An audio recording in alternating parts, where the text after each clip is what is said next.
मनोज जरांगे यांच्या आंदोलनाची बातमी आहे। मनोज जरांगेंच्या नेतृत्वातला मराठा मोर्चा मुंबईच्या उंबरठ्यापर्यंत आलाय।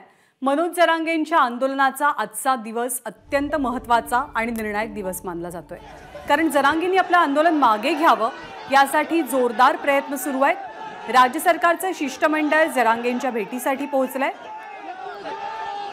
सरकारी शिष्टमंडळाकडनं वडिलांसोबतच आईच्या बाजूच्या नातेवाईकांना सुद्धा कुणबी प्रमाणपत्र देण्याची जरांगेंची मागणी मान्य केली जाऊ शकते। ज्या वेळेला शिष्टमंडळ पोहोचलं तेव्हाची ही दृश्य आपण पाहतोय। एका बंद दारात ही चर्चा सुरू आहे, परंतु काही वेळापूर्वी आंदोलकांनी ही भूमिका घेतली होती की खुलेआमपणे ही चर्चा व्हायला हवी, बंद दारात चर्चा नको। त्यामुळे इथले आंदोलक काहीसे आक्रमकही झाले होते।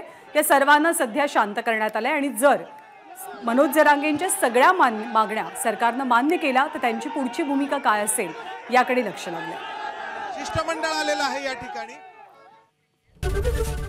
एबीपी माझा, उघडा डोळे बघा नीट।